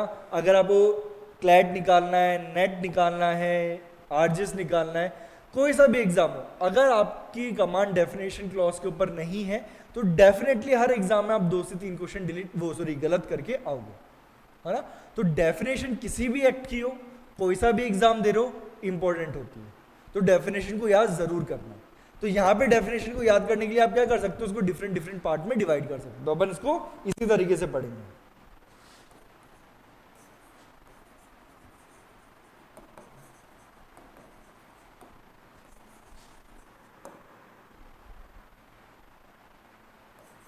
लिखते हुए चलो इसको।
बना लिया, ठीक है।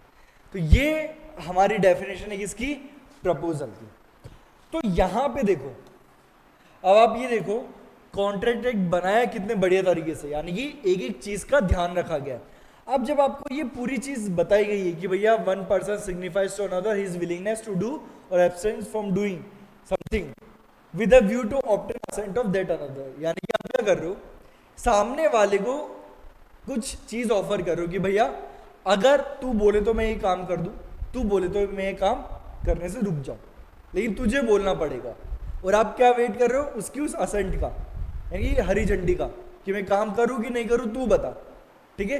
तो यहां पे सिग्निफाइज टू अनदर, जब ये वर्ड यहां पे यूज में लिया गया, यानी कि क्या कर रहे हो आप, सामने वाले से कम्युनिकेट कर रहे हो।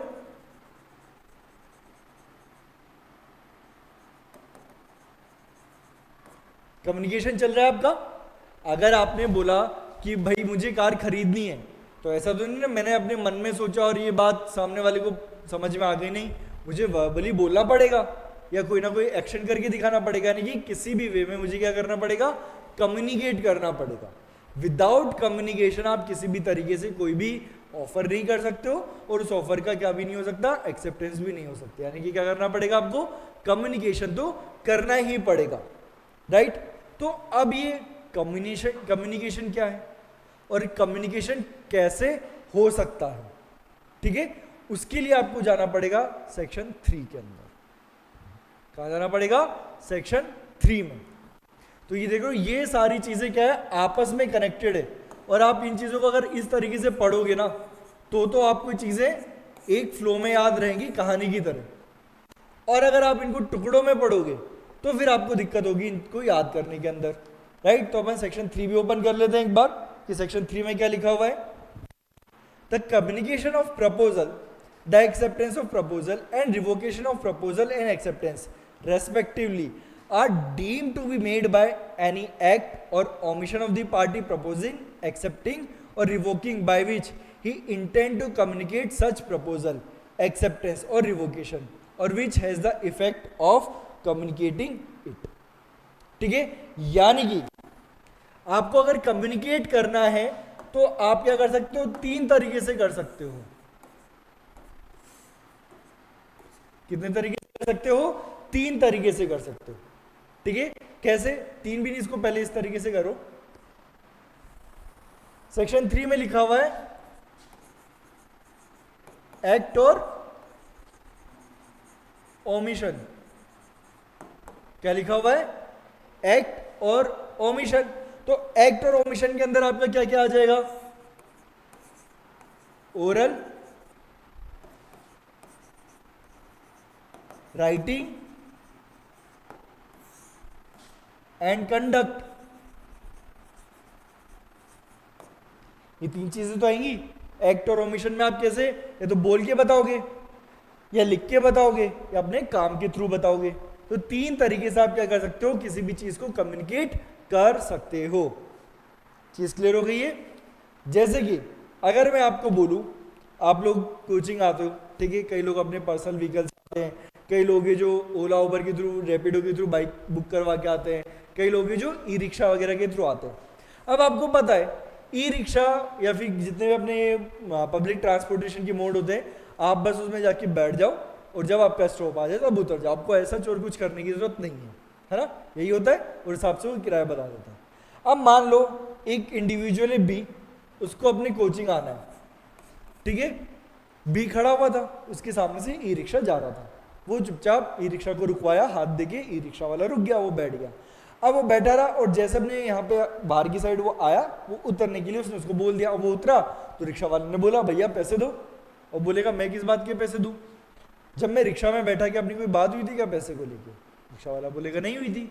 तो फिर तुम पैसे किस बात के मांग रहे हो, मुझे तो लगा कि तुम क्या कर रहे हो, भला कर रहे हो मेरा, है ना.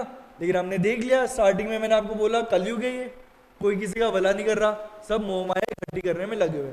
तो रिक्शा वाले ने बोला ये सब तो मुझे नहीं पता भला वाला, लेकिन अभी मैं तुझे जरूर बताता हूँ कि मैं क्या करने वाला था. ठीक है, फिर अच्छे से उसकी मरम्मत करके ही भेजेगा वो. यही होता है, तुम ज्यादा होशियारी दिखाओगे तो फिर अच्छे से मरम्मत होगी. कुछ ना कुछ तो वो लेगा, या तो पैसा लेगा या फिर तुम्हें मार के थोड़ी सी अपनी हाथ की खुजली मिटाएगा, लेकिन करेगा. राइट. तो यहाँ पे जब बी ई रिक्शा में बैठा तो उसने यहाँ पर जो अपना कम्युनिकेशन है कैसे किया, ये जो तीन कंडक्ट से किया. बिल्कुल सही. क्या जब ई रिक्शा में बैठा आप कुछ बोले थोड़ी ना, आपने कैसे किया, कंडक्ट से किया. सेम उसी तरीके से आप बहुत बार अपने घर में इलेक्ट्रिशियन को बुलाते हो, प्लम्बर को बुलाते हो, है ना, बुलाते हो बिल्कुल. और उसमें कई बार बहुत बड़ी मिस्टेक कर देते हो, उसको फोन कर देते हो भैया ये चीज खराब हो गई है, आप एक बार आके ठीक कर जाओ. वो खुशी खुशी आएगा. और यही तो उसे चाहिए था कि आप उसे ये तो बोल दो कि खराब हो गया ठीक कर दो, लेकिन आप ये मत पूछो कि पैसे कितने हुए, है ना. और ये उनके लिए फेवरेट क्लाइंट हुआ करता है. आएंगे घर पे, वो देखेंगे ओहो इतना खर्चा है, मतलब सॉरी इतना खराब है, अभी चेंज करके दे दे. आप बोलोगे चेंज करने में, रिपेयर करने में कितना टाइम लग जाएगा, कितना ही पैसा लग जाएगा. आप बोलोगे ठीक है भैया रिपेयर कर दो, चेंज कर दो, ठीक है. अब जब पैसे मांगने की बारी आएगी तब आपका वो बिल सुन के थोड़ा सा दिल रुक जाएगा कि यार ये क्या हो गया, क्योंकि तब आएगा इतना बड़ा अमाउंट कि आपने सोचा नहीं था कि इस काम के लिए वो अमाउंट आ जाएगा. लेकिन क्या अब आप मना कर सकते हो कि नहीं आप तो वापस खोल के ले जाओ इसे, नहीं कर सकते ना. क्यों नहीं कर सकते, क्योंकि आपने क्या किया, उसे ऑफर किया कि भैया मेरी चीज़ खराब हो गई है, आप ठीक करोगे क्या. ये तो आपकी गलती ना कि आपने पहले पैसे डिसाइड नहीं किए. तो अब क्या होगा, वो बोलेगा भाई साहब मैं तो कहीं पे भी जाता हूँ, मैं तो इतने पैसे लेता हूँ, और अब आपको क्या करना पड़ेगा, देने पड़ेंगे. राइट. तो ये सारी गड़बड़ क्यों है, क्योंकि आपने सही वे में कम्युनिकेट नहीं किया कि कितने पैसे चार्ज करने. लेकिन आपने एटलीस्ट ये तो कम्युनिकेट किया कि आपको सर्विस चाहिए, और आपके कम्युनिकेशन की वजह से सामने वाले ने क्या किया, अपनी सर्विसेज को आपको दिया. तो इस रीजन की वजह से इवन दो आपने एक्सप्रेसली कुछ नहीं किया, बट स्टिल क्या हो गया, वो एक कॉन्ट्रैक्ट हो गया, है ना. और अब आपको क्या करना पड़ेगा, फुलफिल करना पड़ेगा. राइट. आप मना नहीं कर सकते. ये चीज समझ में आ गई है.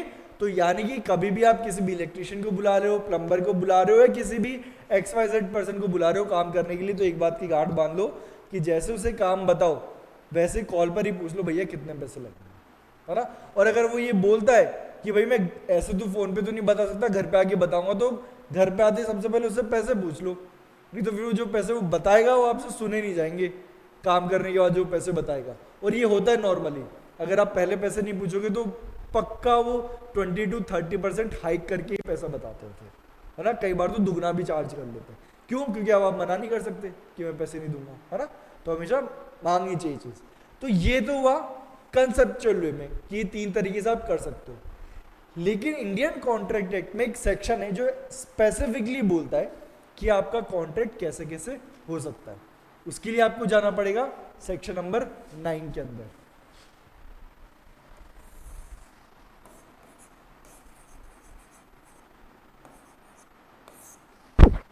क्या लिखा हुआ है सेक्शन 9 के अंदर? Express and implied. रीड करो एक बार सेक्शन 9 को।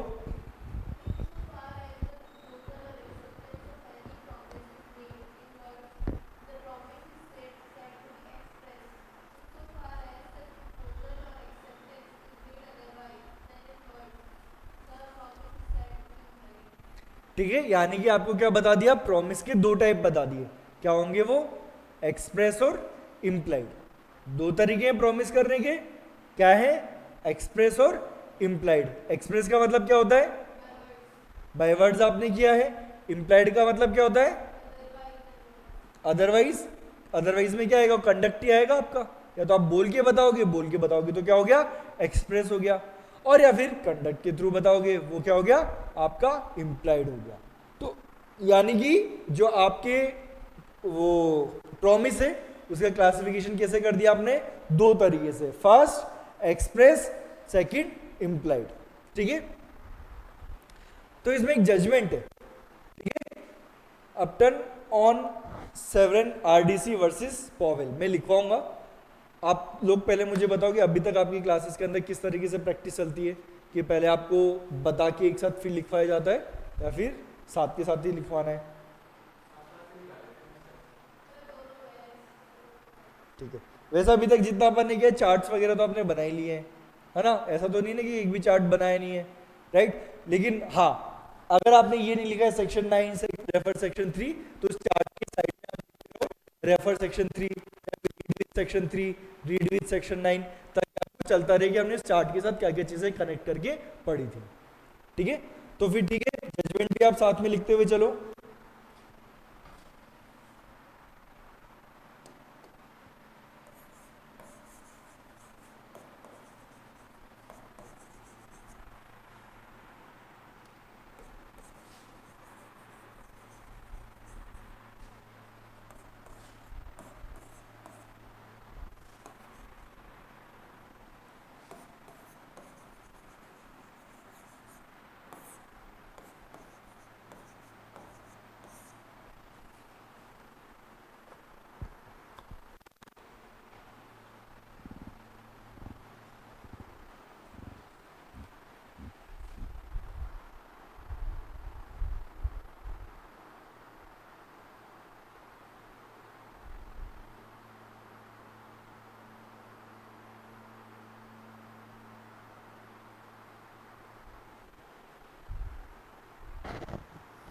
ठीक है।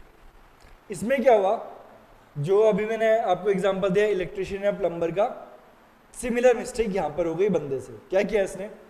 इसके यहां पर आग लगी, ठीक है, तो इसने फटाफट से फायर सर्विस वालों को कॉल किया, भैया आग लग गई, आ जाओ फटाफट। वो आ गए आग बुझाने, ठीक है।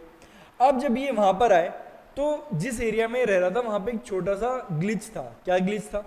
ये जो फायर सर्विस वाले उन्होंने बोला होता कि जहां पे हमारा स्टेशन है उसके इतने एरिया के अंदर अगर आग लगेगी तो हमारी सर्विसेज क्या है? फ्री है, राइट। 200 माइल या 20 माइल कुछ ऐसे लिमिट उन्होंने सेट की हुई थी। इसका जो घर था ना वो उस लिमिट के बाहर था। अब इसको लग रहा था कि नहीं मेरा तो लिमिट के अंदर ही है, इसी वजह से कॉल किया था। लेकिन अब वो तो आ गए, आग भी बुझा दी, अब वो पैसे मांगी है। अब वो ये थोड़ी ना बोल सकता नहीं पैसे नहीं दे रहा मैं, तो अब चाहे वापस आग लगा दूं, ऐसे तो होगा नहीं, पैसे देने पड़ेंगे। तो यहां पर आप लोग मुझे बताओ क्या कॉन्ट्रैक्ट हुआ या फिर नहीं हुआ? क्यों, कैसे हुआ कॉन्ट्रैक्ट? हम्म तो बिल्कुल सही, बिल्कुल सही, बिल्कुल बिल्कुल। तो यानी कि आपने जब उन्हें कॉल किया तो आपने क्या दिया? ऑफर दिया उन्हें कि भैया आग लग गई, बुझा दो। ये बात सुन के वो लोग आग बुझाने आ गए, तो उन्होंने क्या किया? आपके ऑफर को क्या कर लिया? एक्सेप्ट कर लिया, और फिर उन्होंने क्या दी? अपनी सर्विसेज दी। तो अब यहाँ पे आप मना नहीं कर सकते हो कि नहीं मैं पे नहीं करूंगा, आपको पे करना पड़ेगा। क्या चीज क्लियर हो गई है? कोई भी डाउट इसके अंदर?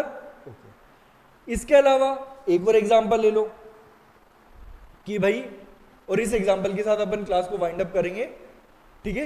एक एग्जांपल मैं आपको देता हूं कि ए गया बी के पास, ठीक है, कि भाई ये पेन एक्सप्रेस, उन्होंने बोला, वो बोल के वो आ गए, तो ये एक्सप्रेस हुआ। सॉरी इम्प्लाइड, उसने एक्सप्रेस वो एक्सप्रेसली वर्बली बोला नहीं कि मैं आपकी सर्विस लेना चाह रहा हूँ, इतने पैसे दूंगा, ये करूंगा। उसने बस बोला आग लग गई आप आ जाओ, तो जैसे उसने फोन करके बताया आग लग गई आ जाओ, वो भी आ गए। उन्होंने ये थोड़ी ना बोला कि yes we accept your offer and now we are coming for our work, ऐसा कुछ नहीं बोला। और उसने कॉल किया, कॉल सुन के वो फटाफट आ गए। तो ये क्या हुआ? इम्प्लाइड कंडक्ट के थ्रू। सामने फायर ब्रिगेड ने भी कुछ नहीं बोला, और इधर ने भी नहीं, इसने भी कुछ नहीं बोला, राइट? तो फायर ब्रिगेड ने जब कुछ नहीं बोला तो उन्होंने भी तो वर्ड यूज में नहीं लिए, वो भी तो चुपचाप अपना काम करने आ गए। तो ये क्या हुआ? कंडक्ट के थ्रू हुआ। तो ये कैसे माना जाएगा? इम्प्लाइड कॉन्ट्रैक्ट माना जाएगा। हाँ, ऐसे होता वो कॉल करता कि हाँ भाई यहाँ पे आग लगी है, कितने चार्ज है? वो बोलते हमारे इतने चार्ज है। फिर वो बोलता है कि अच्छा ठीक है मैं आपकी चार्ज एक्सेप्ट कर रहा हूँ, आप आग बुझाने आओगे क्या? वो बोलते हैं हाँ हम आ रहे हो। तो ये होता बिल्कुल एक्सप्रेस। लेकिन आपने ऐसा कुछ नहीं किया, कट शॉर्ट आपने कॉल किया, सामने वाली पार्टी आगे काम कर रहे हैं, ये क्या हो गया? इम्प्लाइड। ठीक है? तो यानी कि जब आपने उनको कॉल किया तो कॉल कर रहा है, ये सिग्निफाई करता है कि आप क्या करना चाहते हो? कॉन्ट्रैक्ट में एंटर करना चाहते हो। ठीक है प्रशांत, एक बात, ठीक है, जैसे आपने कॉल किया तो वो क्या शो किया कर रहा था कि आप कॉन्ट्रैक्ट में एंटर होना चाह रहे हो। और जब फायर ब्रिगेड वाले वहां पर आ गए तो उसने वहां पर क्या शो हुआ कि फायर ब्रिगेड वालों ने क्या कर लिया? आपके ऑफर को एक्सेप्ट कर लिया। चीज क्लियर हो गई है? तो यानी कि यहां पर एम्प्लाइडली सारी चीजें हो गई हैं, हो गया इसके अंदर, हो गया। ठीक है, सारी चीजें क्या हो गई? एम्प्लाइडली हो गई। तो क्या हो गया? ये आपका इम्प्लाइड कॉन्ट्रैक्ट। अगली चीज ये, ए गया बी के पास, किसके लिए? फोन के लिए। उसको लगा यार बी का फोन दिखने में बहुत अच्छा है, इसने कस्टमाइज करा रखा, और अब तो टिकटॉक का भी जमाना वापस आने वाला है। ठीक है, इसने टिकटॉक का जमाना फिर से आने वाला है। अब तो देखी ना न्यूज कि टिकटॉक से वेबसाइट से बैन हट चुका है, वेबसाइट तो चलने लग गई है, थोड़ा टाइम में हो सकता है कि टिकटॉक भी चलने लग जाए। तो याद करो कोरोना वाले दिन, उससे पहले वाले दिन, है ना, तब कितने लोग रातों रात सेलिब्रिटी बन गए थे टिकटॉक से, है ना। तो आपके पास भी मौका है कि आप क्या कर सकते हो?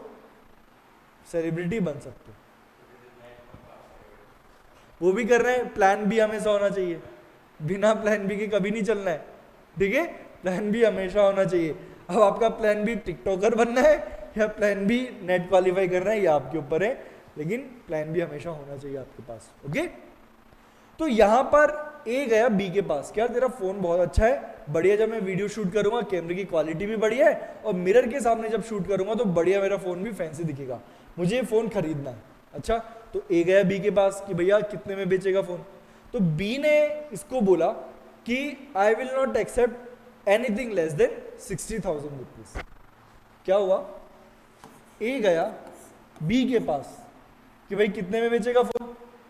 ठीक है, या फिर उसने बोल भी देगी चलो मैं 40,000 में खरीदने को तैयार हूं, बता बेचेगा क्या? बी ने बोला I will not accept anything less than 60,000। ठीक है, बस उसने इतना सा बोला और कुछ नहीं बोला। अब ये बात सुन के ने बोला चल ठीक है, मैं जितना ऑफर कर रहा था उससे तो ये ज्यादा मांग रहा है, लेकिन कोई दिक्कत की बात नहीं है, वर्थ है इस फोन की। तो वो गया भागा भागा घर पे और 60,000 रुपये लेके आ गया। राइट, तो यहां पर अब बी ने मना कर दिया कि नहीं मैं तो नहीं दे रहा, मैं तो नहीं दे रहा। तो अब आप लोग मुझे बताओ कि क्या यहां पर किसी भी तरीके से ऑफर था, किसी भी तरीके से एक्सेप्टेंस थी, और अगर ये दोनों चीजें थी तो एग्रीमेंट बन ही गया। सॉरी प्रॉमिस बना, फिर प्रॉमिस से एग्रीमेंट बना, एग्रीमेंट से कॉन्ट्रैक्ट बना। तो पहले तो आपको समझना पड़ेगा कि क्या यहां पर किसी भी तरीके से ऑफर था या नहीं था, और अगर ऑफर था तो क्या उसकी एक्सेप्टेंस हुई या फिर नहीं। तो बताओ। हम्म हम्म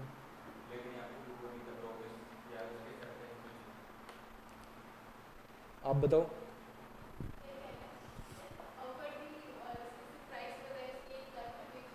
बिल्कुल। तो अब ये भी जानने के लिए जो आपने आंसर दिया बिल्कुल सही आंसर दिया, और इसके लिए आपको जाना पड़ेगा डेफिनेशन 2B के अंदर। डेफिनेशन 2B वो क्या बोलती है?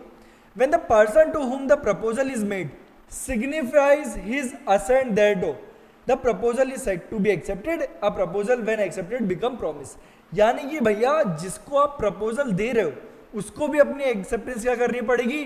सिग्निफाई करनी पड़ेगी। और सिग्निफाई करने के लिए फिर से अपन को कहा जाना पड़ेगा? कम्युनिकेशन। कम्युनिकेशन भी दो तरीके से, एक्सप्रेस और इम्प्लाइड। तो जब यहां पर बी ने बोला I will not accept anything less than 60,000, तो क्या ये उसने उसका ऑफर एक्सेप्ट किया? नहीं किया ना। तो उसने अपनी कोई सिग्निफिकेंस तो सॉरी सिग्निफाई तो किया नहीं है किसी भी तरीके से। तो क्या यहां पर एक वैलिड एक्सेप्टेंस मानी जाएगी? नहीं मानी जाएगी। क्या चीज क्लियर हो गई है? यानी कि आपको जब ऑफर करना है तब भी वो एक्सप्रेसली हो या एम्प्लाइडली हो, होना ही चाहिए, राइट? और जब आप उसको एक्सेप्ट कर रहे हो तब भी क्या होना चाहिए? एक्सप्रेसली एम्प्लाइडली आप कम्युनिकेट करो। Without communication there can not be a offer और एक्सेप्टेंस। दोनों के लिए क्या होना चाहिए? कम्युनिकेशन होना जरूरी है, राइट? अब मैं आपको तीसरा एग्जांपल देता हूं, ठीक है? दूसरा एग्जांपल देता हूं। ए और बी है, ठीक है? ए गया बी के पास, I want to purchase your land, what is the lowest price. ठीक है, स्टेटमेंट क्लियरली सुनना, ठीक है? I want to purchase your land, what is the lowest price. B ने बोला lowest price is 1 crore and you have to deposit 20 lakh as advance money. अब आप लोग मुझे बताओ कि क्या यहां पर कम्युनिकेशन हुआ या फिर नहीं हुआ? क्या ऑफर था या नहीं था? क्या एक्सेप्टेंस थी या फिर नहीं थी? क्या है यहां पर?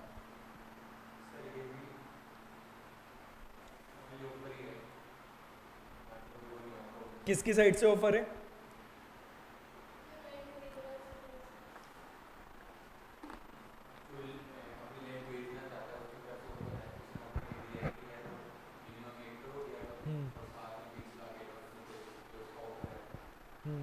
तो सेम चीज तो पहले भी तो हो रही थी वो फोन वाले में कि उसने बोलता I will not accept anything less than 60,000। तो वहां तो आपने सो कम्युनिकेशन नहीं माना, यहां पे कैसे मान रहे हो?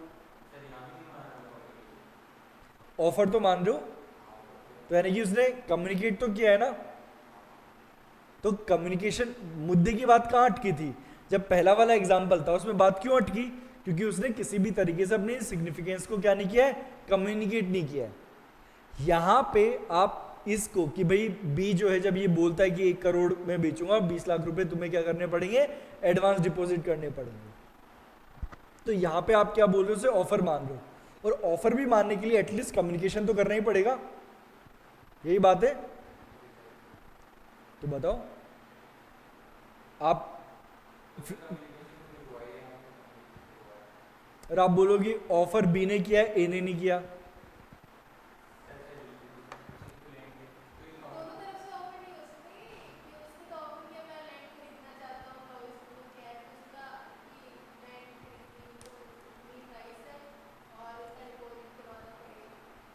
देखो वो जो आप ये टर्मिनोलॉजी जो यूज में ले रहे हो ना, एग्जैक्टली ऐसा सिनेरियो होता है, उसको हम बोलते हैं आपका काउंटर ऑफर, बट वो यहां पर फिट नहीं हो रहा है।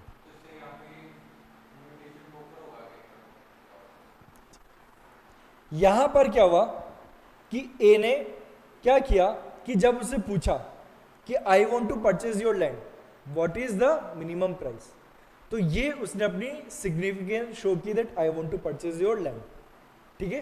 तो ये क्या किया उसने, ऑफर दिया उसको, ऑफर प्लस इंक्वायरी हो गया कि I want to purchase your land, यानी कि उसने ऑफर दे दिया, राइट। यहां पे जब उसने ऑफर दिया और बी ने बोला the price is 1 crore rupees and you have to deposit 20 lakh rupees by Monday, right. तो ये जब उसने बोला कि 1 करोड़ रुपए प्राइस है, तो अगर वो यहां तक रुक जाता दैट 1 करोड़ रुपए प्राइस है, तब भी आप इसको बोलते नहीं नहीं कम्युनिकेशन नहीं हुआ, उसने तो बस प्राइस बताइए। लेकिन जब उसने ये बोल दिया कि भैया 1 करोड़ रुपए और 20 लाख रुपए दे देना मुझे एडवांस मनी, और वो भी मंडे तक, तो ये क्या किया उसने, अपनी सिग्निफिकेंस शो करी कि भैया मैं बेचना तो चाह रहा हूं, राइट, और 1 करोड़ में बेच दूंगा, लेकिन मंडे तक क्या दे देना, 20 लाख रुपए दे देना। तो यानी कि यहां पे जो लैंग्वेज है उसके बेस पे आपने डिसाइड किया कि अच्छा यहां पे कम्युनिकेशन हो रहा है ना। पहले वाले के अंदर वो बस इतना सा बोल के रुक गया कि भैया 60,000 रुपए है इसकी प्राइस, उसने आगे कुछ नहीं बोला कि मुझे कैश में चाहिए, काइंड मतलब ऑनलाइन चाहिए, किस दिन चाहिए, कब तक चाहिए, ठीक है, एडवांस चाहिए, बाद में चाहिए, कुछ नहीं बोला। तो ये क्या होगा, एक सिंपल सा कि भाई उसने प्राइस पूछी और आपने बता दी। लेकिन यहां पे जब उसने ऑफर दिया, उसे ऑफर तो पहले वाले में भी था कि I want to purchase your phone for 40,000 rupees, तो ऑफर तो वहां पे भी ए ने दिया और यहां पे भी ए ने ऑफर दे दिया है कि I want to purchase your land, ठीक है। ऑफर तो दोनों जगह, बट एक जगह एक्सेप्टेंस है और एक जगह नहीं है, ठीक है। तो वो क्यों नहीं है, क्योंकि एक जगह बस वो 60,000 रुपए प्राइस है बता के रुक गया, दूसरी जगह उसने इंप्लाइडली बता दिया कि भैया 1 करोड़ रुपए है, 20,000 रुपए एडवांस जमा करवा देना मंडे तक अगर चाहिए तो उसने क्या किया, इंप्लाइडली अपनी क्या कर दिया, असेंट शो कर दिया कि हाँ I agree to sell my land for 1 crore rupees. तो यहां पे क्या बन गया, ये एक प्रपोजल बन गया, ऑफर हुआ, ऑफर का एक्सेप्टेंस हुआ, और एक्सेप्टेंस होते प्रॉमिस बन गया, राइट। तो यानी कि पूरा का पूरा गेम किस पे चलने वाला है, वर्डिंग के ऊपर चलने वाला है। तो अब आप ये तो बोल नहीं सकते कि सर ये वर्डिंग के ऊपर ये ऐसा चलेगा, तो हमको कितने वो वर्ड्स जो याद रखने पड़ेंगे कि ये होना चाहिए, कुछ ना कुछ तो प्रिंसिपल होगा ना जिसके ऊपर ये पूरा का पूरा कंसेप्ट काम कर रहा है। क्योंकि लॉ के अंदर आपको प्रिंसिपल्स याद रखने पड़ते हैं, उसके बाद जो भी सिनेरियो है उसमें आप अप्लाई करते रहो। क्योंकि ऐसा तो है नहीं कि कोई पर्टिकुलर सेट ऑफ सिनेरियो ही है वही एग्जिस्टेंस में हो सकते हैं। दुनिया है, दुनिया में भांति भांति के लोग हैं, किसी भी तरीके का कोई भी सिनेरियो निकल के आ सकता है। तो अपन को किस पे ध्यान देना है, प्रिंसिपल पे ध्यान देना। अगर प्रिंसिपल अपन ने ढंग से पढ़ लिया तो फिर अपन कहीं पे भी अप्लाई कर देंगे।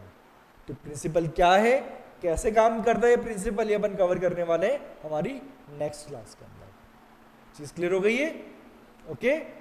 So that's all for today. अब मिलते हैं अपन कल वाली क्लास में, ठीक है।